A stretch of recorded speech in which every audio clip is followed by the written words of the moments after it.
On the podcast today, we have Leigh Marcus out of Chicago. He'll do 225 million of volume this year with him, his personal production and his team's production. And we're going to break down today really how someone goes through a series of delegations and elevations in their business. And it's really straight up E-Myth in terms of focusing on the things in your business that make you the most amount of money, things that are most dollar productive. Leigh, give us a quick intro about you and your journey in real estate so that we will keep listening. Sure, absolutely, Lars. So I started in 2007. I was in technology sales before that for like IBM and other technology companies. So when I started in 2007, the only thing I really knew how to do was smile, dial, and make a pile, right? Like grind every single day. And I started to realize that that's not the normal tactic for everyone. And so once I started prospecting in 2007 into 2008, and then as the market started to crash in 2008, by continuing to call expired listings, for sale by owners, our past clients, we were moving up dramatically in the rankings of real estate agents just because we never took our foot off the gas. So 2009, 2010, 2011, we had our first baby, which was awesome. Actually took a little bit of time off. And then really 2012 was as the market started to pick back up, was really our breakout year. We doubled our business that year. We had gone from maybe 50 deals a year to over 100 deals a year in 2012, 2013. And then just continued to grow since then. That's awesome. Our journeys are similar personally. And, I got into real estate in 2007, like from a really good corporate job, and watched the market sort of disintegrate, and watched a lot of agents just totally get out of the industry, not know what to do, and just kind of keep your head down and kind of just keep grinding it out. Let's break down the journey a little bit. So when, we talked before we hit record, and we talked about most agents, they think they're doing the job of a real estate agent. And if you were actually to follow them around for a couple of weeks, you would notice that they're essentially running errands, and they're doing courier activities. They're dropping a sign off here or lockbox. They're attending a closing. Talk about your mindset when it came to business, and how did you go from 50 deals to 100 deals to 200 deals to this year you'll do 350 deals or so.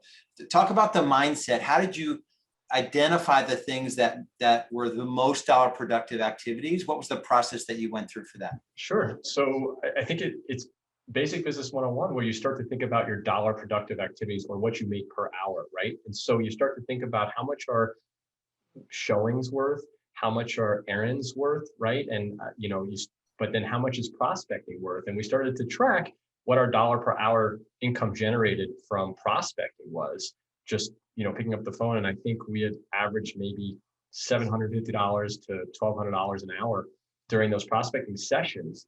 And so you start to get real clear on, wait a minute, if I just do more of that and delegate the $25 to $50 an hour activities, and instead do something that is 10 to 20 times more income producing, that's the way to more income. And so that was the first, real light bulb of like, if I can generate at that income level during prospecting and just delegate everything else, not only it's the best thing for me, and it's the best thing for our clients. So let's talk about the support systems that you used during that transition. So when you realize that, man, I can make $1,000 an hour on the phone, and then I get off the phone and I'm looking in a listing file, or I'm commenting on like MLS remarks or a photo. Like, what was break down the actual process and what the support systems looked like as you were navigating those stages? Sure. So starting off with, we had an assistant pretty much right away. I think we had some business coming in. And so we had hired just one assistant that did everything, right? Listing management, just one assistant at a time at that point. And to handle all, like you said, the MLS input, and we were mostly a buyer focused business back then, right? Just as new agents, we were focusing on more buyer business. And then with one assistant. And then around 2011 or 12, when the growth, when we started to double our business, we realized instead of going from one assistant to two, we went from one assistant to three at that point. And that was a key time to grow in terms of adding more staff. And so then we started to break out, okay, now we can have a listing manager, we can have a closing manager, and we can have a runner. Awesome. So those were your three people in 2013. Yeah. And we had hired a buyer's agent before that as well. So we had a buyer's agent, just as based on a referral basis, I needed somebody to take out our buyers. And you mentioned that you started in the business focusing on buyers, which I actually didn't know. I would have assumed that you focused on listings from the get-go, but when did you shift heavy into listing lead gen? Right around 2008, I think. For my first year in the business, I had done a couple of open houses and worked with a few buyers that didn't end up buying. And I said, that's it. I'm not doing that again. Right. Where you can get a listing, you can sit down with the seller, yes.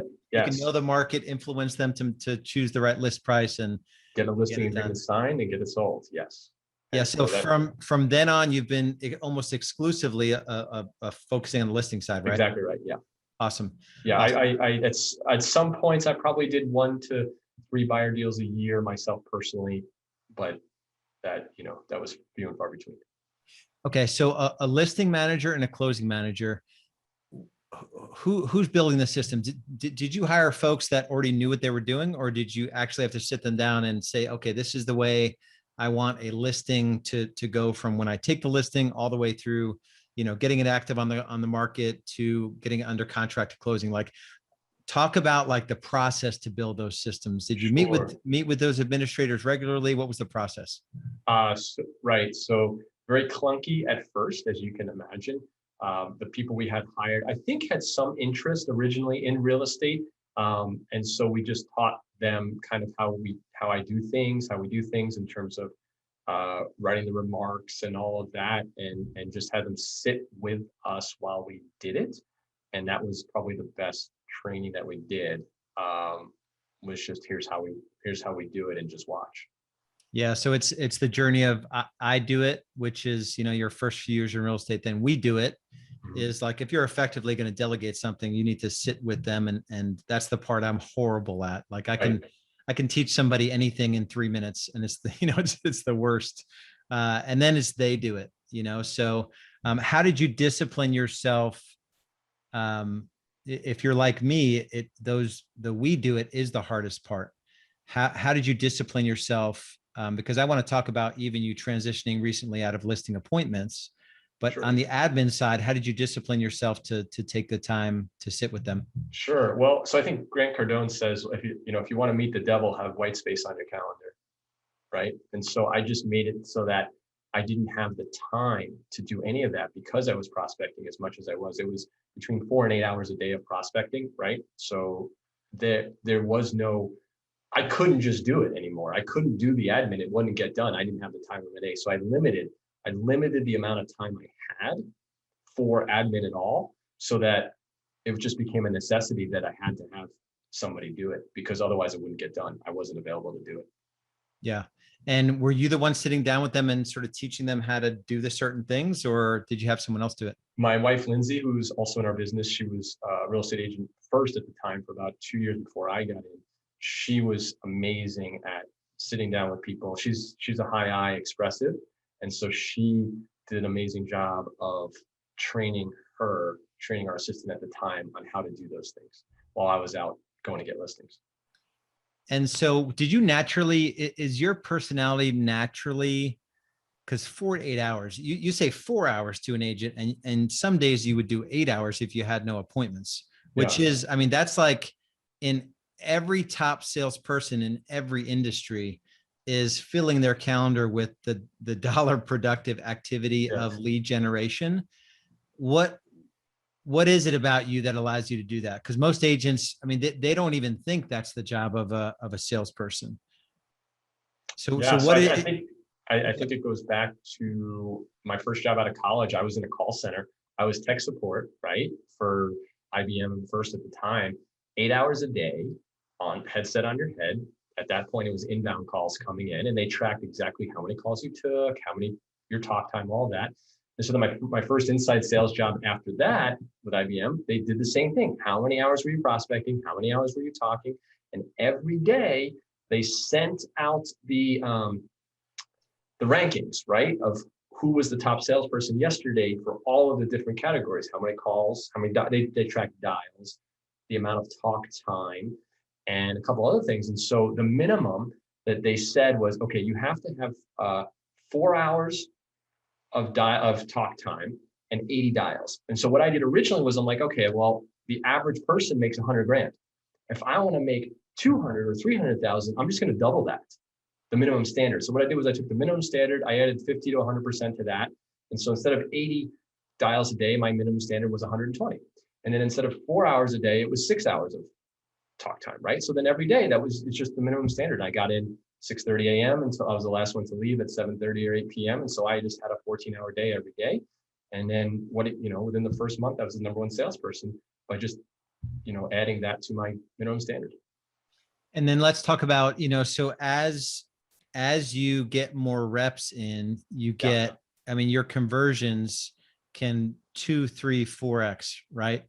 So talk about like how do you endure the process of really sucking at first, let's say in real estate, and then, a year or 2 or 3 years later, you're lethal on the phones and you can make any amount of money that you want to make. Yeah. Are there any, I don't want to say hacks, but are there any mindset tricks that you used to endure where most agents will sort of opt out and they're like, yeah, I would say the foundation for this house, the foundation that you're going to have to lay down and with the legs on the table, whatever analogy you want to use, is you creating a mindset routine every single day. I don't know of anybody that can do this type of activity with that much rejection, 4, 6, 8 hours a day without, doing their gratitudes, doing, writing out exactly what their goals are, spending time in contemplation, meditation, and silence every single morning, going to the gym every day, right? So all of the mindset activities that will help keep your mindset strong are the whole foundation for that. Hmm.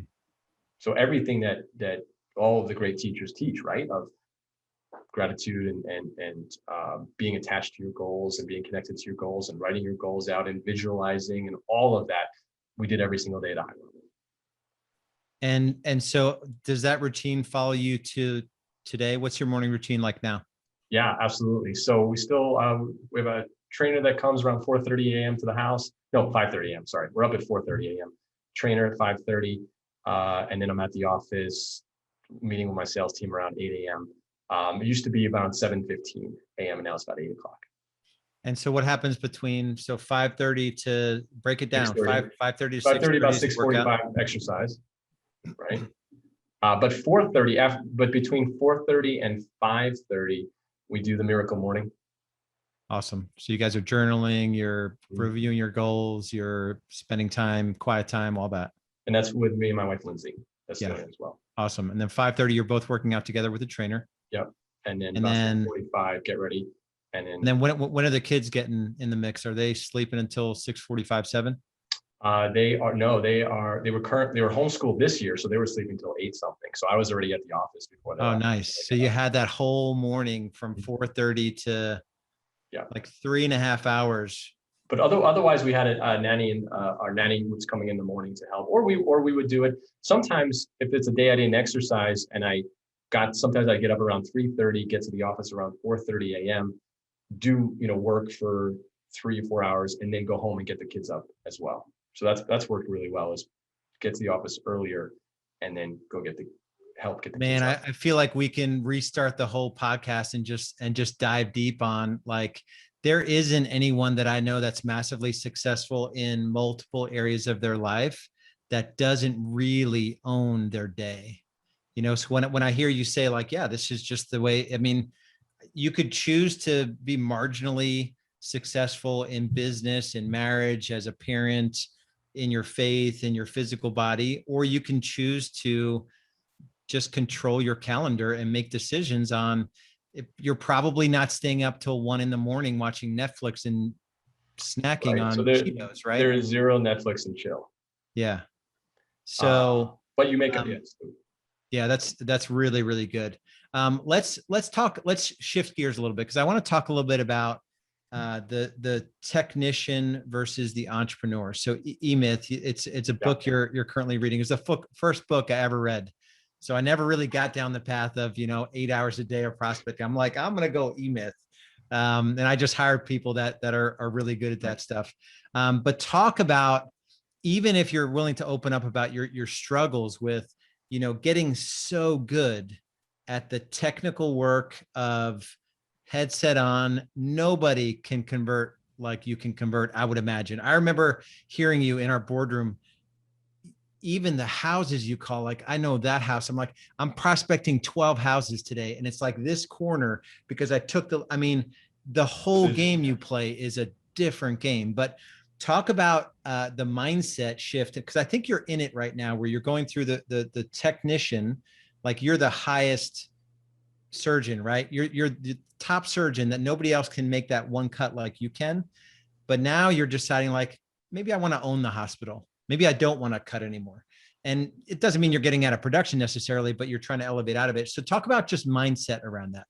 So the mindset, I mean, it was definitely a big shift. I've always, the whole way we've grown our business for the last 15 years was really just to service the business we had, right? So all along the way, we were generating enough business, or a business to a certain level, that we needed people to service it.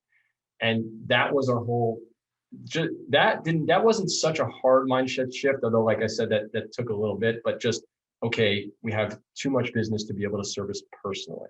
That was the first mindset shift, because otherwise my prospecting is going to suffer, and that's not an option. So which one's it going to be? Either hiring someone or letting the prospecting suffer, and that was not an option. So that was the first mindset shift, was, okay, instead of giving up any prospecting, we're going to hire somebody to do those other tasks. The second mindset shift came in more recently with, wait a minute, now customer service and growing the business can actually be better utilized, and our clients can receive even better service by having more people in place and the right people in place. So that was the second shift, was that it's not just about hiring people, it's about delivering great value and service to the marketplace through other people. Yeah. And better how much you can do yourself. Because most of your business is built either on lead gen, where you're having conversations, as many as possible, and being an expert in those conversations, or past business and referrals, right? Correct. There's not you're not spending a bunch of money on paid leads or anything No, like that. we just started paying for, any online leads maybe in the last 6 to 9 months. That's it. Yeah. Awesome. I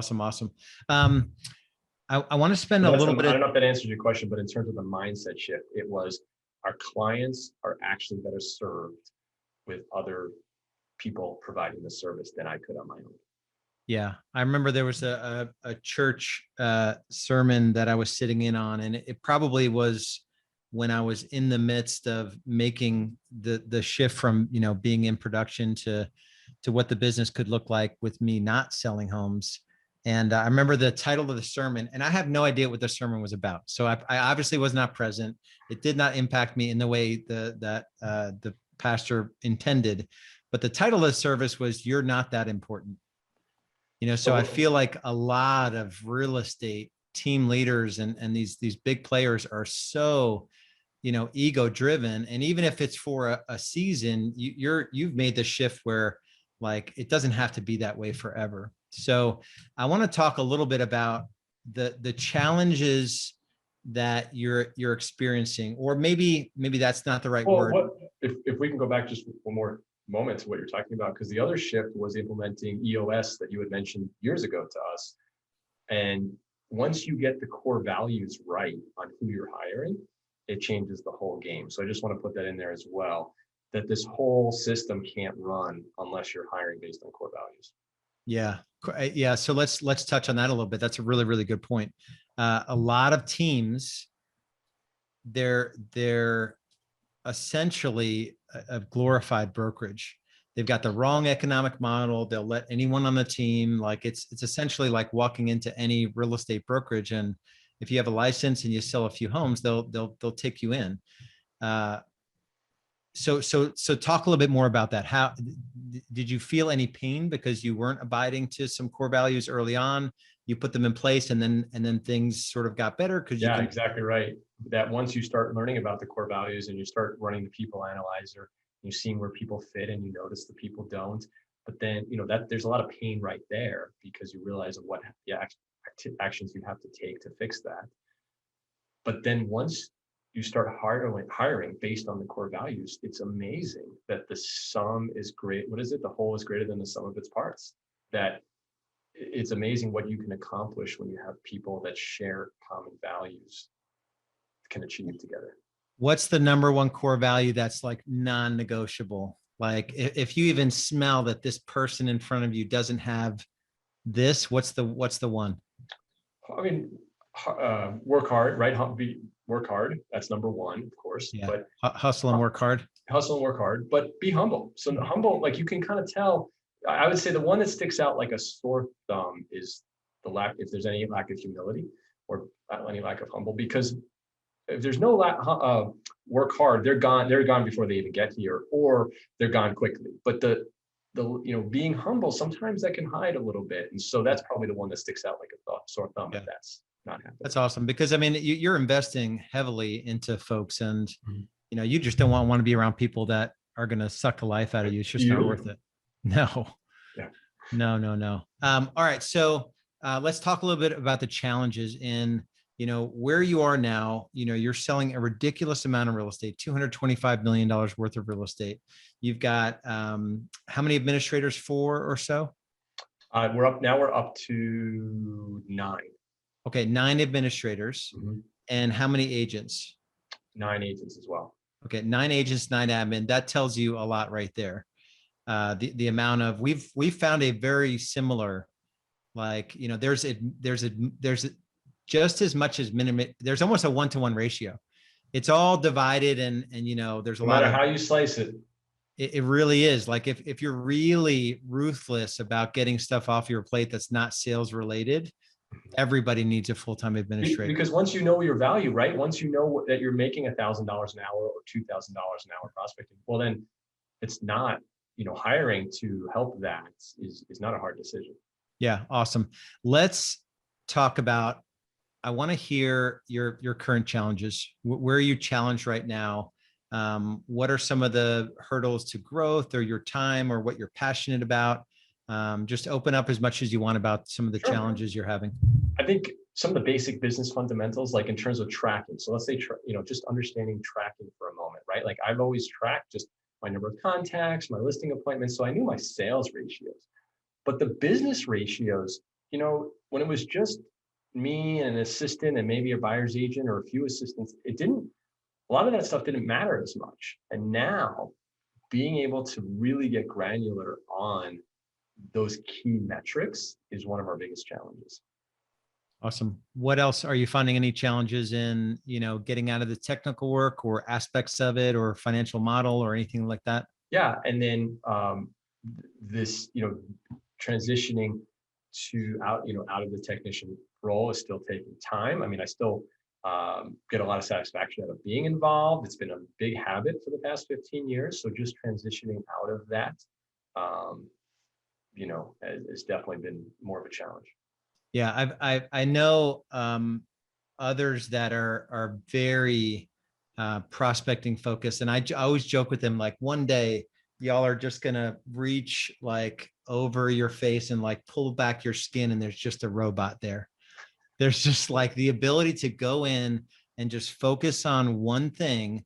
It's almost like when I first started with Craig Proctor back in 2007, he's like, I'm better than anyone on the phone and I can make all the money I want being on the phone. And yet everyone gets into real estate and it's the number one thing they don't want to do. So it's awesome just to develop those habits. Because then now training our sales team on it, like I think, like you said, you're not as important as you think you are, right? I think that's but you are as good as your transferable skills are. And so how can I expect to train somebody on how to make 30 or 40 contacts a day and what to say and how to convert leads if I never did it myself? And so obviously not knowing that from the beginning, but that's been the main value of the transferable skills and training a team of what I went through the last 15 years. That's awesome. Tell me real quick, a newer agent that joins your team, I'm sure you're tracking contacts to appointments set. Yeah. What do they start at and what does it look like 6, 12, 18 months in? Depending who they're calling, if they're just calling around listings, like just listed or just sold calls, it could be 100 to 200 contacts per, listing taken, maybe 200 and something, depending on if they're on a team with a reputation or not, right? If you're just an agent starting out with no rep, I don't know what it would be, right? But 250 contacts per listing taken might not be bad. That could be in line. But then as you track, you start to notice it goes to 180 contacts per listing and then 120. And like 2 years ago, I think I was at about 25 contacts per listing taken. Now I'm at like 5 contacts. Man, so you were starting out at 250. Yeah. And it took you probably almost a straight line, I bet, to get down to, you said 25. And now you're probably able to really pick who you want to call. Exactly right. So you're 10 times more efficient on the phone 15 years in than you were when you first started, potentially. And I think part of that, like you said, is people, why aren't people great prospectors is because they're not willing to be bad prospectors first. And it takes a lot of humility to get that much rejection. But then when you're clear on your goals and it's not really a no, it's a next, and what are you moving towards? And you just constantly have energy and enthusiasm, right? You're progressively moving towards your goal without a loss of enthusiasm. And you're like one step closer because you know that it takes 120 contacts and whoop, there was 98. Now I just got to talk to another 30 something, 20 something people. Good to go, right? Like knowing your numbers, your prospecting numbers takes a lot of the anxiety and rejection out of it because it's not rejection. It takes 120 people. So you're going to get all those no's. So just knowing your numbers really helps as you move along. What advice would you have for someone out there that's listening that wants to build a big business and they struggle with, there seems to be a lot of folks that want a thing, but they're not willing to do the thing. Well, then do you really want the thing?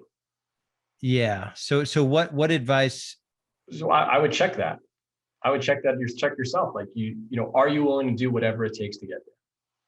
And real estate is not a great industry for people that are not committed. I don't know if you found that as well, right? But like, if you're, part-time is a no-time agent, right? And so I would check that first of like, what are you committed to? What are you willing to do? And you and I might have a little different answers, right? Because I didn't read E-Myth until more recently than you did, right?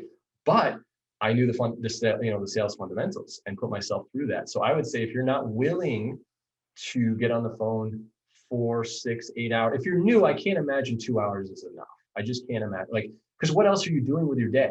Let's say you have 14 hours, 10 hours, whatever it is. What else are you doing? You don't have that many deals going, right? And could you say, okay, I am going to not check email or text messages or anything until 11:30 a.m. Okay, that's it. And then from 7:30 a.m. to 11:30 a.m., you get 4 hours of prospecting in, and you just do it. And then you get back on the phones at 1:30 till about 4 p.m., 4:30 p.m. There's your 8 hours right there. Like, what else do you have to do? What else do you have to do during the day? Yeah. And the bigger question is, what could possibly be more productive, or what's the most effective use of my time right now for the stage of the business that I'm in? That's it. Well, I got to clean my house. Okay. $100 an hour to hire somebody. It's 150, whatever it is. Okay. Next, what else is getting in the way? Well, I have to go get food. Okay. Well, there's something called Grubhub, right? You get your food delivered every day. All right, done. What else is getting in the way? What else is getting in the way from that big rock called prospecting and lead generation, whatever you want to call it? And just solve for X, just solve for that. Okay, what is going to get in the way? Solve for that, and then you have your 8 hours. So I would just say probably 2 hours. I mean, unless you said somebody wants to get a big business, right? If you want to do, a smaller business, then probably 2 hours is enough, maybe. Yeah, and you mentioned it earlier in the conversation where you need to do the thing that you're going to invite others into your world to do. That's And it. so if you haven't spent the time, I mean, I only spent about, feel like a loser compared to you. I only spent about 15 hours. And this is just an interesting conversation because I think I called one expired and he was mean. And I'm like, definitely not doing that. And so I figured out a way to market to expireds where they would call me. Which is great. But which is, I mean, that's a great system as well. I figured when I heard that the grumbly expired, I thought, this is awesome because you're going to be mean to everyone else and nobody's going to want to call them. Yeah, Like this, like the obstacle is the way, right? right. But the more ornery they are. Yeah, the reason people don't do things that are hard is because they're hard. Because they're hard. And so Yeah. you look for what is, what are those hard things, right? But now I would also spend an equal or greater amount of time honing your skills. I wouldn't just cut your teeth on the phone 8 hours a day without working on your skills. That you should spend an equal amount of time per week if possible. So if you have 8 hours on the phone or whatever is realistic, 4 to 6 hours, do a couple of hours a day of role play and practice and script practice and listening to the people that are doing the calls the way you should want to be doing them. There's enough material out there that you can hear it and implement that as well. So I would just say that's the other part of it is skills practice as well. Yeah. And our most successful members that have achieved like the full progression where they're, I've got a guy working like 90 minutes a week. He'll sell 325 homes this year. All he needs to do at this point, I mean, he has people that are coaching even one step backwards. The only thing he would do is coach his agents to stay on task. So it's like, it's going from working like 10 men to teaching 10 men how to work. And that's the ultimate, transition. And that's where, and you and I had a conversation about this the other day. That's where there's more impact in that, to just be the guy that's going to just crush it all day long alone. There's only so much impact you can have in terms of teaching other people and enriching. That's what I wanted to ask you also is, do you think an agent can be really good at the end of the day if they haven't gone through all these things we're talking about that it takes to be great? Like sticking to a schedule, like if you just provide your team with a certain amount of leads. No, all of those teams in my experience that come up from a loose accountability with spending money or with their time, they're very low profit margins. And the team leaders end up selling half the homes themselves so that they can make less money than their net profit. So I've coached guys doing 6 million GCI, making 750,000, and their own GCI is $1 million. And it's like, so they're losing money on the team. Yeah. So it's like this whole. So that's what I would invite all the team leaders to think about of like, who do we have to grow into? Who do we have to become to be able to make that sort of impact with our agents? Awesome. That's a good end off point. Thank you, Leigh, for your time. This is really, really good. And I would say for anyone that's struggling out there with, how do I do more? How do I make more money, experience more freedom, have more impact? Just join the conversation at realestatebschool.com. And Leigh, I appreciate your time, brother. And I'm looking forward to keeping in touch with you. Awesome. All right. See you soon.